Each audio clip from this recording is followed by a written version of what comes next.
having an affair. Okay. And did you find that out right now? Yes, right now. I got door. Do not see movement. No movement.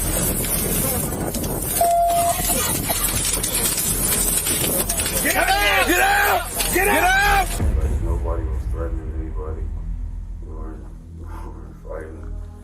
Like, really fucking hate it, you know what I'm saying? I'm 50 years old. There's no reason for me to, no. And quite honestly, it's not the female's fault. It's his fault. This is 50-year-old Ermalinda Palomo, a woman who loved her fiancé so much, she built an entire fake drug cartel just to keep him. Because right now, she's sitting in a detective's car playing the role of the heartbroken, betrayed girlfriend. And she's about to walk out of this interview a free woman. Why are you scared right now? Because when I called him, because I was scared, I didn't know where he was. Okay. He said, someone's following me. Okay. So I called. And then I heard him say, why are you following me? Do you want to search the car? And then someone said to him, there are messages from you, and it's because her husband found out you were having an affair. And I didn't know that. We're dealing with four good That's people. what And I'm that's saying, why we're trying to be accommodating. We're trying to be nice, but at the end of the day, I have to answer for them four people. So I'm going to do what I got to do to solve this case. But even now, investigators have no idea that the woman playing the victim in this car is the one who planned the entire scheme. Because the deeper they look into Palomo's phone, the more this story falls apart. From the fake cartel personas she built to turn her own fiancé into a hitman, to the message she sent him that ended with the words, "Many murders go unsolved." So it's my sister Zoraida and her husband Alberto. I got a call from his job that he did a no-call, no-show. He talks to them every day, and it's just really unusual for them. oh God. Dogs are dead. 2 dead dogs. I need more units here. Before we get into exactly how a 50-year-old woman convinced her fiancé to kill an entire family and nearly got away with it for 4 days, make sure you're subscribed to the channel. On the evening of September 17, 2023, officers from the Romeoville Police Department responded to a wellness check on the 500 block of Concord Avenue after receiving multiple calls from concerned relatives. Laraway Communications, how can I help you? Yes, please. I'm calling for my daughter, Zoraida Bartolome. She lives at 512 Concord Avenue, Romeoville, Illinois, and we haven't heard from her or her husband or her children during the whole day. No answering the phone. If somebody can go by the house and check them, because the husband, they called from his work that he didn't show up to work. And he never, he's always at work. Okay, give me 1 second. Thank you. When officers arrived, the house was mostly dark. Through the window, they could see overturned furniture, but something about the dogs immediately raised serious concern. Let's go. See if you can just peek in the back. There's a window, right? Yeah. Here, I'll cover this window. This window's open. No, it's not. Oh God.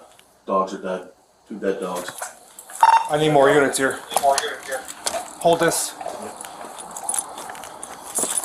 350. I got 2 dead dogs. TV's knocked over and a coffee table knocked over in the front room. 3 dead dogs and 4 dead people were found in the house. 32-year-old Alberto Rolón, 38-year-old Zoraida Bartolome, along with their 2 sons, Adriel and Diego. 20 rounds in total had been fired inside the home, and it had been that way for almost 24 hours before anyone came looking. With everyone who could have given answers already lying lifeless, detectives turned to their phones and tollway data. And buried in those messages was a trail leading straight to one man, Nathaniel Huey Jr. Zoraida had begun an affair with a coworker, 32-year-old Nathaniel Huey Jr., but her husband Alberto found out. He damaged the tires on Nathaniel's vehicle. In retaliation, later wrote him a letter, paid him back for the damage, and demanded he end the relationship. But Nathaniel didn't end it. And on the other side of Nathaniel's life, his 50-year-old fiancée, Ermalinda Palomo, had also found out. Further investigation revealed she had created multiple online personas to communicate with Nathaniel and convince him that he was part of a Mexican and Bulgarian criminal organization. 2 days before the murders, she sent him a message telling him that Zoraida was a mole who had been targeting him. She also left him with 5 words that were about to age very badly. Many murders go unsolved. 24 hours after the bodies were discovered, investigators tracked down Nathaniel at his workplace and Ermalinda Palomo at her home to question them separately, without either of them knowing what the other was saying. So, what can you tell us? When's the last time you talked to her? She called me because I was sick, so I didn't pick up. And then today I was trying to call that line. So, have you ever, you guys worked here together for how long? About a year. About a year together? Okay. Yeah. But like we kind of like had like a relationship for like, I think it was like since May. May, okay. May, June, July. It's like 4 months, 5 months. No, like 3. It's like 3. She's better than 86. All right. So, were you guys still like talking about, possibly moving forward, or did you guys call it off, or what happened? No, like we were still supposed to be like moving forward with them. Did she say she's gonna leave her husband or anything? She did. Okay. Have you ever had any contact with him? For a place? No. No. I was looking for a place closer over by there. Just 'cause she didn't want to move out of the area for a kid. What town do you live in? I live in Streetwood. Streetwood. Okay, so it's that way? Yeah. Okay. You ever been to her house? No. Never? No. All right. So then, how did you guys mainly get in touch with each other? Usually like a couple different ways, like social media or not really texting them much because we're kind of trying to keep it low. Yeah. So like you say social media, like Facebook, Snapchat, or which one? Like Snapchat, Instagram posts, we kind of just like indirectly message each other. So, and you said you've never had contact with her husband? Like he's never sent you a message or called you or contacted you? No? All right. Does your wife, or whatever, did you call your wife or your girlfriend? Does she have any idea of anything going on? No? Okay. Not at all. And we already asked you if you had any contact with him, but has she ever told you like she thinks he's onto you guys or anything? No, she always said like he was real chill. Like he just fucking I don't know what he played with, like he had my computer just playing around and shit. Yeah, he wasn't paying attention. But like he never came up here to see you or threaten you or anything like that?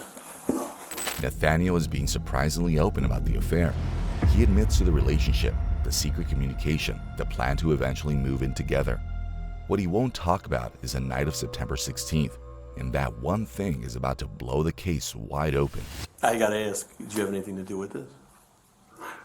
Okay. I have to ask, and you know that your number is going to be in her phone, and we're going to find your text messages, and we're going to find that stuff, and I want to get a surprise later on that you guys are fighting, or that there was something going on between you two, or the 3 of you that I don't know about, Nothing like that. Nobody was threatening anybody. We weren't fighting. Like, really, she's like fucking angel. You know what I'm saying? Like a sweet girl. So, like, Okay, like I said, we're this is so new to us, because investigation-wise.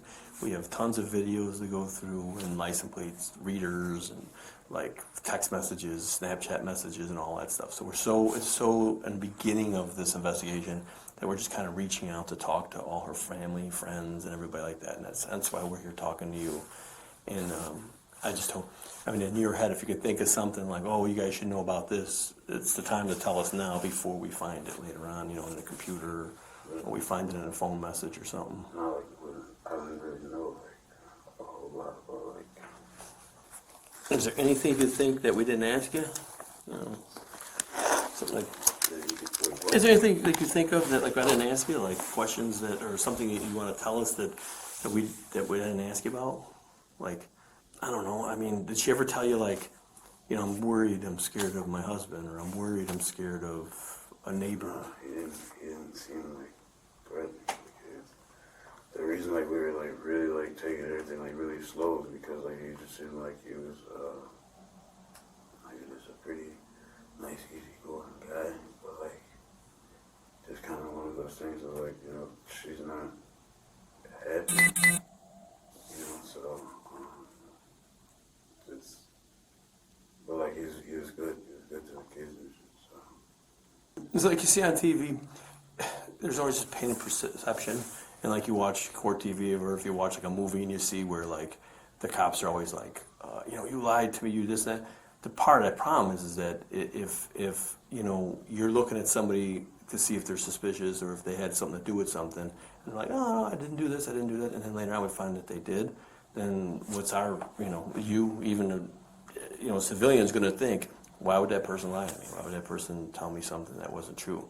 Sometimes it looks bad when like a husband and wife are fighting and the wife comes up missing or something, and it's bad for a husband to say, oh, we got along great, and then we find out later they didn't. It doesn't mean that he did, it just means that it makes him look bad. So everybody thinks Snapchat, Instagram, all that, it's like they call it Instagram. It goes away as soon as you look at it. It's not true. The company stores it for like 90 days. We're going to be able to get it and bring it back. And I don't care about your personal life, and if there's stuff in there that you're worried about, we're not. No, you just see like a bunch of lovey-dovey shit. Yeah. You know, we'd be like, we just post it like to the store, like I said, you know what I'm saying? Because it's like, we know who it's for. Yeah. You know what I'm saying? Yeah. So, Would it, that's it. do you guys usually talk every day? Yeah, here every day for sure. When you're not at work, though? Yeah, we were talking like every day, and then, like I said, like it kind of felt like that, and my wife was like, kind of getting wind, so it felt like it was being sloppy, you know, like I said. Yeah. She didn't deserve to like get slapped in the face with that shit, so, you know, I was like, maybe we shouldn't like be talking like so much, you know. So just kind of like backed off and. But like, because we see each other here all day, every day, you know what I'm saying? So like, we can fucking be just planning out to go a few hours in the night without talking. I ask these questions because, yeah, later on, if we are able to come up with like a DNA sample of something, I am going to ask everybody who she knows if they were willing to give up a DNA swab so that I can eliminate them right away. If I eliminate you right away, we don't have to keep coming down here bothering you. I don't have to bother you at home. I don't, you know, we're done with you. We don't have to call you anymore. Oh, yeah. Stuff like that. Yeah, like, and I don't even think like her family knew anything about us. Well, I can tell you right now, we're sitting here in this office talking to you. Somebody knew. Oh, okay. Wrapping up the first round of questioning, detectives press for more details about their text messages, but Nate's attitude gives them a lot to think about. So we were talking with the bosses, and they said, well, we already went through phones. They already got one half of the conversation. And you said you talked to her on your phone, right? Okay. So what we'd like, or what we're asking for, is consent to get the text messages off your phone between you and her, to Snapchat or whatever it is between you, so we have both sides of it. We're trying to eliminate you as a suspect, You but can go on the computer, right? You can get it out of the computer. no, we have to take the phone, we plug it in, we take it out, and then we give your phone back. Oh, I didn't have anything in there. That's even better. I'll tell you. No, I believe you, but, well, yeah, I mean, just let me see it. But I mean, I believe you, it's just the problem is that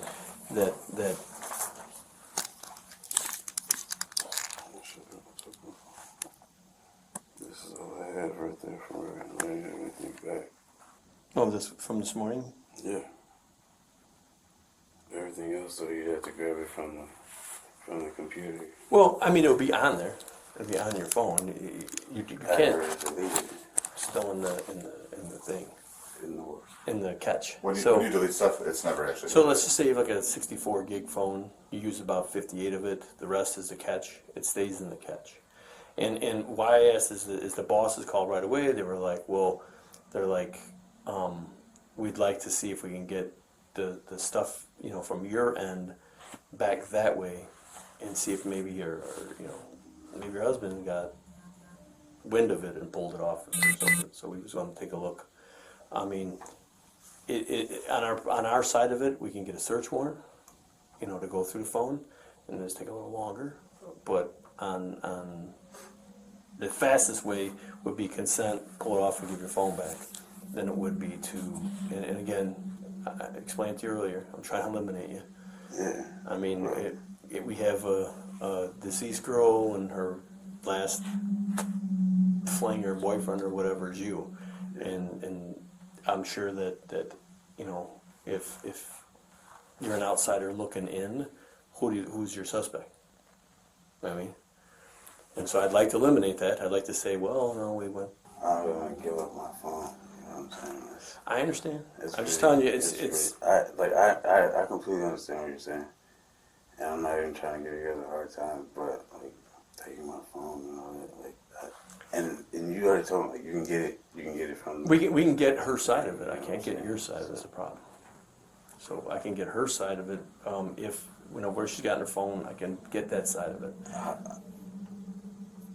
How about this? How about I come see you guys later today after work or something like that? Because I got fucking other shit in there that I don't necessarily want you to be like looking at. You know what I'm saying? I understand. But again, And I promise you, I don't care what you look at. No, no, it's not like fucking like freak shit like that or anything like that. Well, I'm saying even if we, yeah, I mean, if you, again, well, I'm asking for consent. The consent means that we plug it right in, we dump it because you've told us it's okay. Without that, then we have to get a search warrant. If we get a search warrant, then we have to type that up, and it's gonna take longer. I can bring it down to you guys, and you can dump it all you want to. Yeah, but I mean, you do understand how that kind of defeats the purpose, though. Like we're looking for you know, like Snapchat stuff, and then you delete Snapchat stuff. It's gonna kind of look like you're guilty. You know what I'm saying? I haven't opened my Snapchat in so long, so you're welcome to look into it. You know what I'm saying? Well, the computer will show. Yeah. And I'm not not trying to BS you. It will show what was deleted. So. The computer shows everything. Like just now, when you open up the phone to show me that text message, when I plugged in the computer, it's going to say, at this date, at this time, somebody opened up a text message, and a text message read blah, blah, blah. So if you just delete some photographs that you don't like, then you're right, that'll show in there, and we don't really care about that. But if it shows you deleted a shitload of text messages and this, it's going to show you did that, and it's going to make you look guilty again. And again, I'm not threatening you. I'm not babying you. I'm trying to be like man to man, honest with you. I'm trying to eliminate you as a suspect, and doing suspicious things between here and there could hurt you. No, yeah, I get what you're saying completely. Okay. Yeah, like I said, I'll come down there later today. We'll dump it and hand it back. Okay. The official interview ended, and Nate had succeeded in buying himself some time. But things didn't stop there. Something about Nate made detectives come back just a few minutes later. And at the very last moment, they used the opportunity to ask him for a DNA sample. Try to do everything we can now so we don't have to bother you again, do anything like that, so that we can, listen, we want to give this family the benefit of the doubt, man. Like, we're talking to you because of the relationship that you had with her. Doesn't necessarily mean that we're, you're our guy or something like that. We're not trying to do that, dude. I'm sure you would want us to be this thorough for your family too. You know what I'm saying? So that's all we're doing.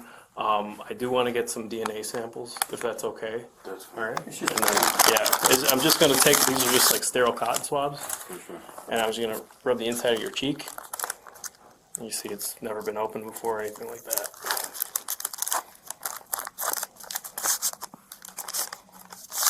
All right, just open it for me. Keep it open. All right. So just a couple more questions. Do you own any guns? No. Okay. Do you have a FOIA or anything? No. Okay. Any trouble with the police department? Like you got arrested or anything? DUI? Okay.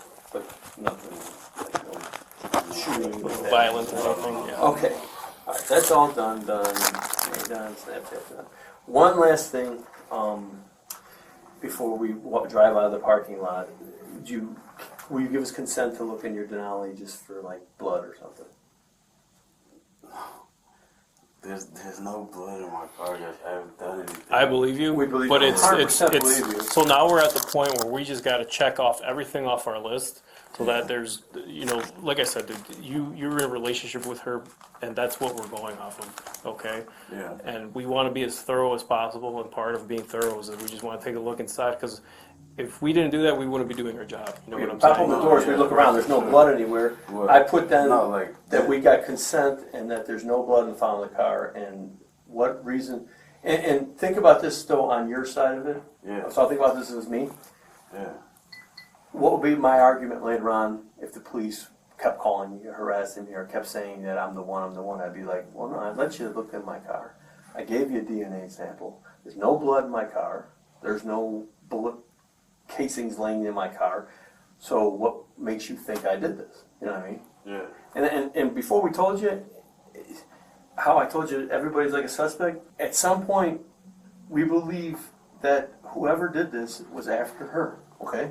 So we're here to talk to people who know her. And when we go talk to Angelica, I'm going to ask Angelica. I don't think it was anything to do with him. At this point, we don't.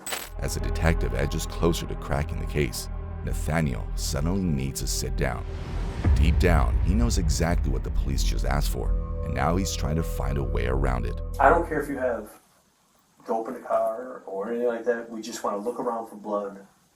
I understand that, I'd but rather have like some fucking representation at that point, man. I don't know, like. I mean, I'll be honest with you. Like, when I go back to my bosses and say that you refuse consent, they're going to be like, okay, then was his car at the scene? Did he have something to do with it? And I'll be honest, I'll say, I don't think so. But I can't look him in the face and say, I can guarantee you that that car was not involved in any crime. I can't make him that guarantee. Like, I can't. I mean, just like you couldn't guarantee what's in my car, I can't guarantee what's in your car. Right. Just because of that. No, yeah, I just to kind of protect myself at this point, man. Like, cause I've never even been questioned this much. You know what I'm saying? And like, it's like. Well, I mean, if you could imagine, it's to a certain extent, I do get it, but like from my side now, like now you guys are calling me back like 3 or 4 times now. Now I'm like, okay. I understand how it feels that we're accusing you, but again, dude, we're not doing that. We literally have to check our list for everything that we got to cover before we leave here. You know where Romeoville is at? Yeah. It's far. So we drove from Romeoville to here. Yeah. And I don't want, when I get back there and I tell my bosses, okay, well, we asked them for this, we did this. That's why we're back in here again, because my boss called and said, well, did you ask them this, you asked them that? You'll know, like, if fucking I, like, clean my car or some shit. You know what I'm saying? Right? Yeah, so, I mean. Yeah, so. Well, no, but I mean, we would, So the point being is that when I go back there, again, and my boss goes, okay, so did you guys check this car? I'm going to say no. He said no. Well, you've just gone way up the chart of who they're looking for, because why, if you did nothing wrong, why would you be hesitant? Right. This wasn't Nathaniel's first encounter with the law. His record included a 2016 battery charge, multiple DUIs, an aggravated DUI in 2017, and a court order prohibiting him from possessing firearms. His history doesn't prove what happened here, but it paints a troubling picture, more than enough to sharpen the suspicion of detectives. Nathaniel realizes that nothing about this case was ever truly under his control, so he asked for a lawyer. But by then, he had already said far too much. I know, and he knows. I know I don't want anybody looking around my car, but if I didn't do nothing wrong, I'd rather have that later on as defense. If I'm accused of something later on, I'd be like, I cooperated with the police. Right. No, but I'm not saying that I won't let you guys look at my car, but I would just like to have some fucking, like, some legal representation. And they'd stand outside there and watch us do it? It's like, what? So everything is audio video recorded too, just so you know. And shit don't come in the field or nothing, right? Yeah, they do. Yeah, if you want to, but I mean, we're wearing a body camera. I don't think so, like, it's just, I would rather, that's just the route that I would rather go, guys. I don't mean any disrespect, I promise you that. I'm just saying, like, I think it's just better if, at this point now, I speak to a lawyer. This is fucking This is insane. It's crazy. Yeah, I get you. This is- No, I get you. This is, Yeah. it's not. I mean, the way it goes is like this. Now we just can't eliminate you as a suspect. We just have to keep you on our suspect list a little while longer. That's all. I understand that, but then you'll find that they had nothing to do with this. I mean, Because this is still an open investigation. We're gonna find out everybody who was there that night. There's ways to ping cell phones and all that stuff, you know. So we're gonna do all that stuff, and that it's just the possibilities are you know limitless. You know what I mean? So that's why we barely met you. We don't know you, and that's why you know it just so happens that before we left, the boss said, "Ask these couple of questions," and I asked your Snapchat. He had But the asked boss for keeps DNA. calling back for the other No, stuff we're leaving back because from this. again, we're trying to.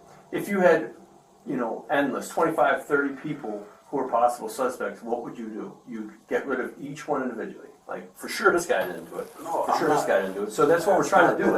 It's not that I'm questioning your process. I'm Yeah. just saying, like, so that I feel better knowing that, Yeah. all right, I'm protected on the backside. That lawyer's not going to protect you if like, you know, evidence come forward anyway. No, yeah. But again, it's your right. You're American. It's your right. You know, Yeah, you have a right to this, and you're fine. That's the only thing. Like, I've not had to go through anything like this, and like, it's fucking. I guess nuts. it's like this is some pretty big like. Yeah. Shit, you know what I'm saying? And you know we have no reason to lie. We're You know, dealing 4 dead people here. We're dealing with 4 dead people. what That's I'm why. saying, like- That's why we're trying to be accommodating. We're trying to be nice, but at the end of the day, I have to answer for them 4 people. So I'm going to do what I got to do to solve this case. And so, you know, like I said, I wanted to move on to maybe there's a better suspect somewhere.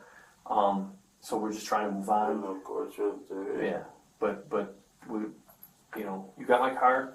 If like I said, if I need be, you know, I'll contact you again. Deputies wrap up Nathaniel's interview at his workplace, but later that evening, they visit his fiancée, Ermalinda, at their apartment a few miles away, and she's about to put on a very different performance. Hello. Hi, Ermalinda. My name is Detective Garcia. Hello. From the Romeoville Police Department. This is Detective Wagner. Hello. I know you know what's going on and why you were here. Okay? I know you were talking on the phone with your husband right now. Husband Okay. or boyfriend? It's just a boyfriend. Okay. Does he live here with you? How long have you guys been together? 2015. Okay. We're investigating a murder. Okay? Who murdered someone? So, we have in our possession some phones, okay? And in those phones, we're doing what it's called a phone dump. So what happens is if anybody's talking on a text app that you can download, for example, Text Now, we can retrieve those messages. Okay. We have retrieved those messages, all right? We've read them. They're pretty clear that somebody's pretty upset at the victim, okay? Is there any way that these text messages are going to come back to you? Or your name, or your phone, or anything associated with that? Okay. We'd like to speak with you without him present. Are you okay with that? Sure, do you want me to walk away? Wherever you're comfortable. Wherever you're comfortable, right? Well, the dogs are all around, so... Oh yeah, but we're out front or in the house in the backyard, right? I'm not saying go out. I'm not saying go in the house, but we can talk with you out over here. If you're okay with that, we can go over by my car if you'd like. Let me get my jacket. Okay. Sure. Thank you.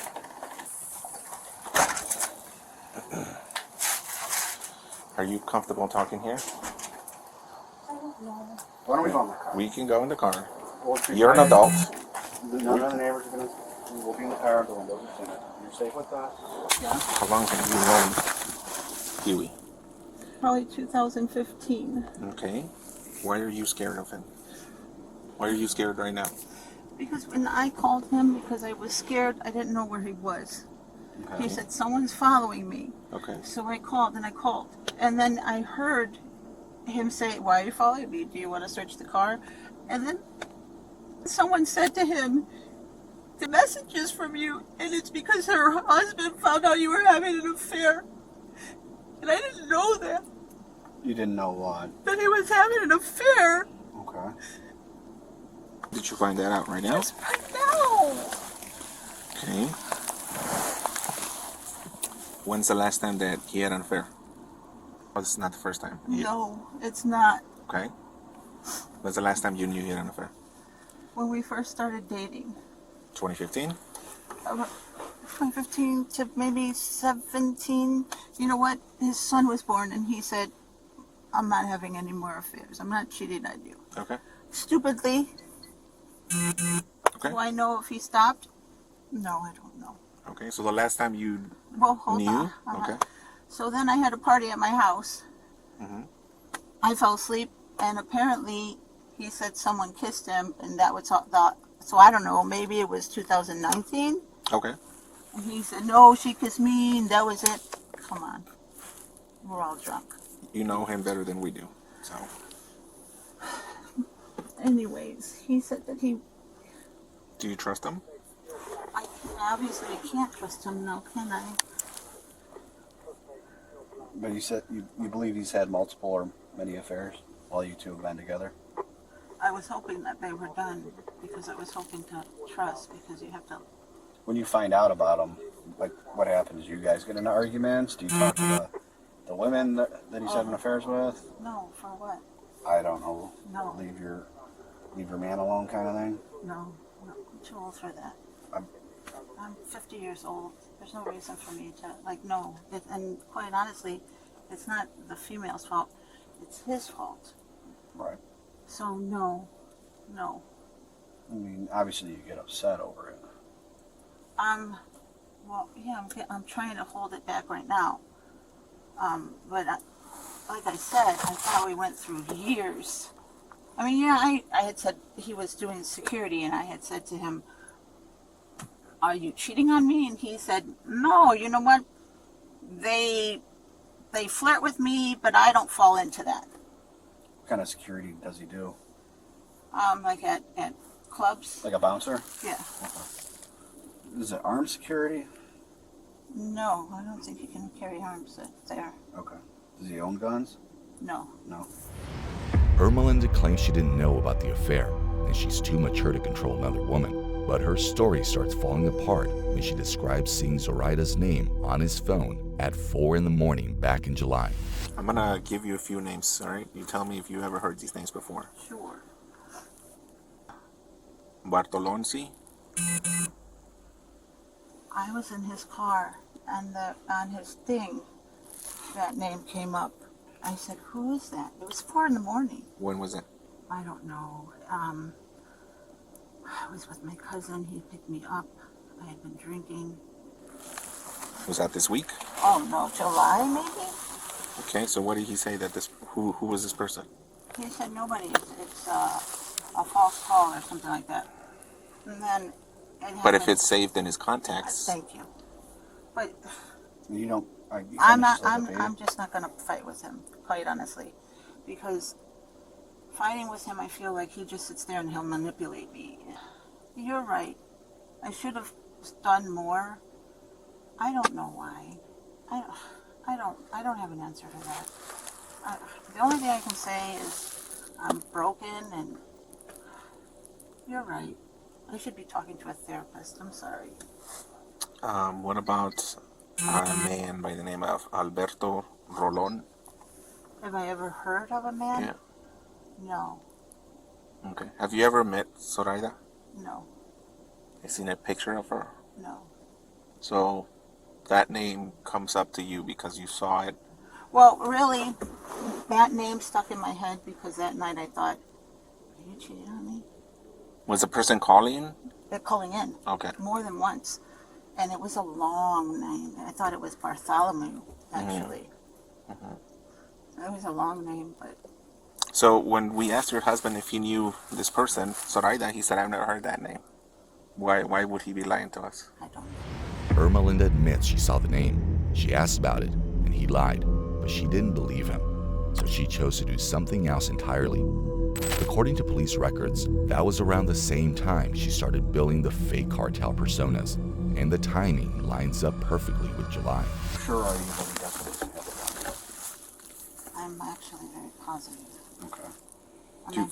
You've never ever seen him with a gun? Well, we go to the range and we'll shoot. So he has a FOID card? No, he does not. So how does he shoot? I have a FOID card. Okay. That's Do you own any guns? Yes, I do. What do you own? What kind of guns? I have a Glock. Mm-hmm. What kind of Glock or caliber? It's a small one. Okay. I have a. I'm sorry. It's okay. I don't keep them here because the grandkids are here. Where do you keep them at? I keep them right now. They're in the trunk of my son's car. What kind of car is that? He has a Civic. Where's that car at? I don't know. He is currently moving. He's a mover, so he's. Where's your son at? He's moving. I know, but where's he at, like, now? Oh, I don't know. Does he know that the guns are in the trunk of his car? Hmm? He has a FOID card? Yeah. Do you have a spare key to your son's car? No. When do you need to see them? Well, I mean, I guess sooner than later if you're allowing us to take a look at them. Well, you know, I don't have a reason not to. Okay. Is there I can't. No, he's out of state. Can we make a date to do that? Yeah, we can do that. My question is, would there be any reason why Huey would grab that gun without your knowledge? No. There's no way? Mm-mm. When was the last time your son was at your house, or last time that you... I saw my son? Yeah. My father is ill. And when was that? July. I don't see my son often. I don't see any of my children that don't live with me often. They're busy. How old's your son? He was born in 95. I'm sorry, I can't think about it right now. He was born in 95. Your son have a FOID card? Yes. Okay. What kind of caliber guns are they? So one was a Glock. You know what it is? I know it's a 9mm. Okay. What about the other gun? I think it's better if I just bring them to you because what if I'm wrong? Well, I mean, you can be wrong. We're just asking at this point. It's not going to be it. I have no problem bringing them to you, is what I'm trying to say. I have no problem saying whatever you need me to say because... You just have the two? The two guns? Are there any more? I have 4. 4 guns? 4. Are they all handguns? No. What are the other? Well, you know what? There's one that's a handgun, but it's not. It's a rifle. Okay. Does that make sense? Sort of. I saw it. I really would, rather than me think about it because I'm nervous, I'm scared, I'm hurt, I would rather just take them to you. Okay, Do you know what I'm saying? Why are you scared? Because I can't believe he cheated on me again. She had 4 guns, one of them a 9mm, the same caliber as the weapon used at the crime scene. And now she's about to tell detectives a completely different story about what happened the night before the incident. What I would like to ask you is, on either Friday or Saturday night, did he go out with his friends? No. Did he work? Friday night? No, he was with me. Saturday night? No. Okay, this is what happened. Mm-hmm. When I get a chance to be with him, I'm with him. Okay. So Friday night, we started drinking, and we were at home, and we were drinking and drinking and drinking. We drink a lot. Okay? We probably fell asleep. He sleeps in the garage. I sleep in my room. Why does he sleep in the garage? Because he says that he's more comfortable in the garage. But is there a bed in there? No, it's a couch. He sleeps on a couch in the garage. Garage isn't finished? Okay. I know, but that's not why we're here.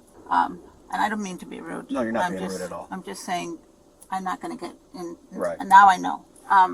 So we were drinking, and then we woke up and we were hungover. On Saturday? So he said, we got to move. I said, okay, I really want to go to Ross. I want to buy some jeans. And then he said, let's get something to eat. I said, okay. I said, you decide. He said, okay, let's go to Jersey Mike's. It was still day. And I got home. I fell asleep. And apparently I woke up and yelled at everybody. What time did you fall asleep at? Oh, I don't know. It was day. It was still day. But he was with the kids playing GTA. Okay. And then my daughter had said to me, did you wake up in the middle of the night? And I said, no, why? And she said, well, I was just wondering because you were yelling at everybody and it seemed like you were just sleeping and I think I heard you talking in your sleep. I said, no, I didn't. And then I said, maybe it was Nate that was talking in his sleep. And she said, no, Nate was snoring because the door was open and everybody was hearing him snore. I said, I didn't hear that. And then I think we woke up Sunday like 9. How do you know he was still sleeping if you guys sleep in Because separate? I saw him. He had the garage door open. Remember I said my daughter heard him snoring? Mm-hmm. He had the garage door open. So I got up, I looked, and he was on the couch. Well, you're right. Maybe he was facing the couch, not sleeping. Okay, if he were to leave in the middle of the night one day, would it be safe to say that you probably would have not known? No, I think everybody knows when he leaves because when you slam our door, the front door, you don't even have to slam it. Like you hear it, and the house is, it's fragile. You hear everything. So no, especially, like maybe if I would, like Friday night, maybe, because we were drinking. And if I would have passed out on Friday in the morning, maybe he could have done that. But I had been sleeping off a hangover. So. Did you go anywhere Saturday night then? No, I was home. Well, it wasn't night, it was afternoon. No, I did not. I was here. Are you telling me the truth? Yeah. 100%? Yeah. You wouldn't be covering for Nate at all? No, he was here. Even my daughter said he was here. He was home on Friday night into Saturday. He was home. My daughters told me he was home. I don't know when. If you guys are saying Friday, I can tell you, I was with him all Friday night in the garage. Okay. This is something that happened on Friday. He was home, I promise. I had gotten out of work on Friday at 2:30. At 2:40, I went to the eye doctor, was home, and he didn't go to work because he wasn't feeling well. So he was home. Okay, so now we established he was home Thursday night, he was home Friday night. What about Saturday? Saturday he was home. He was home, and I know he was home because my children told me he was home. He was home into Sunday. Okay. He was there. I woke up and he was there. He was asleep. And then I woke him up and I said, hey, how about some breakfast? We made pancakes. We made eggs and sausage. He ate. And he was with me Sunday. Mm-hmm. In fact, he was with me Sunday night. Okay. We woke up and we went to work out. And then I came to work. She has accounted for every hour of Nate's weekend. Then, a few moments later, without even realizing it, she contradicts all of it. You know what? If quite honestly, I can't tell you who could even confirm that I'm home anytime because I sleep in my room by myself. Right. You know? So, yeah, I hear what you're saying. I understand completely. The only thing I can tell you is that if people get up to get water, to do anything, they see him sleeping. So they can confirm he's home. Okay. She can't confirm her own whereabouts at night, and Nathaniel sleeps on a couch in the garage.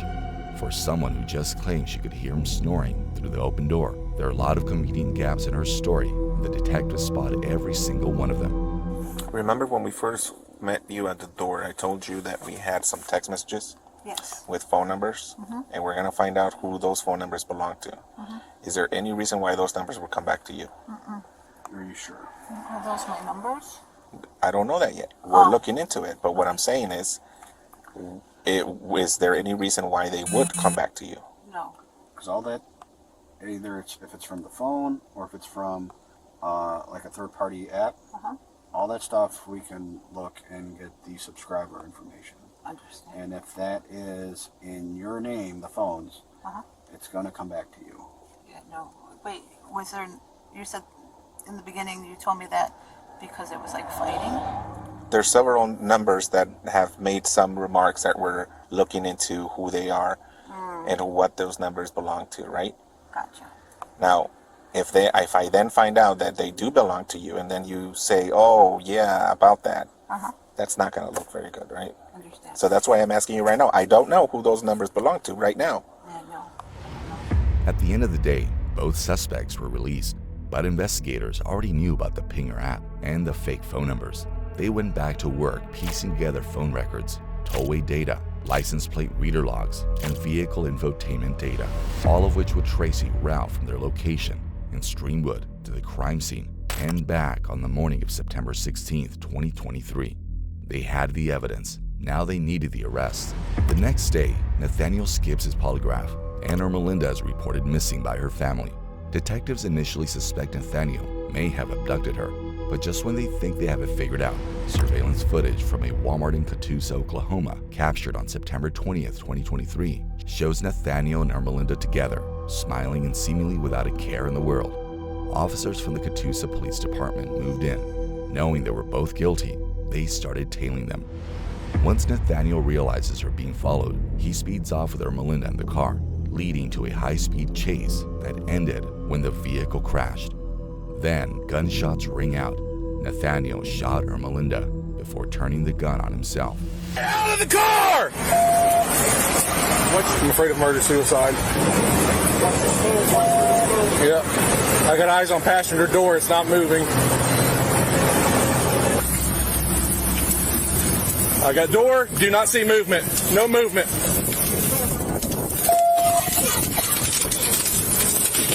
Get out! Get out! Get out! Get out! Get out now! Come out now! They're making eye contact. I don't see anything. Got your cover. Got it. Got it. Nothing. Floorboard.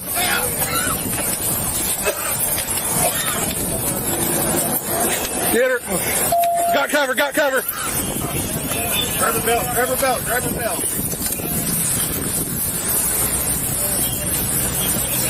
You got that door?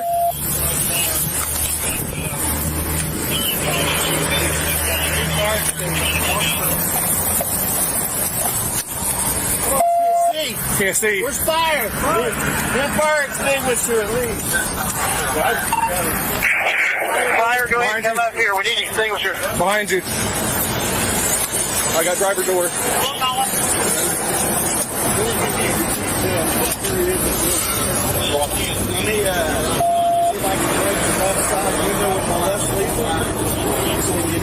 When?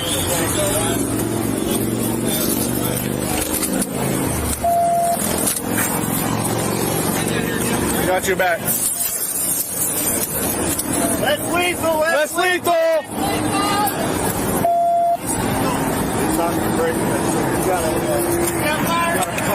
Go back. Fire extinguisher up. You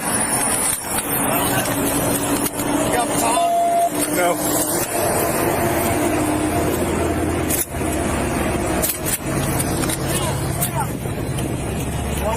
Fire, we need an extinguisher.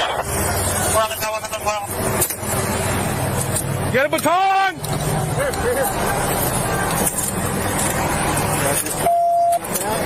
Moving to your left. Go ahead.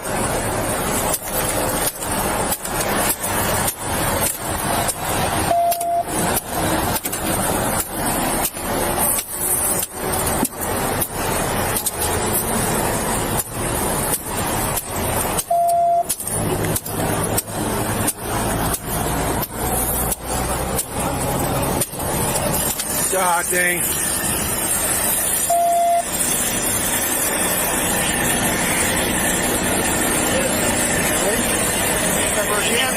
Go ahead. On you, go.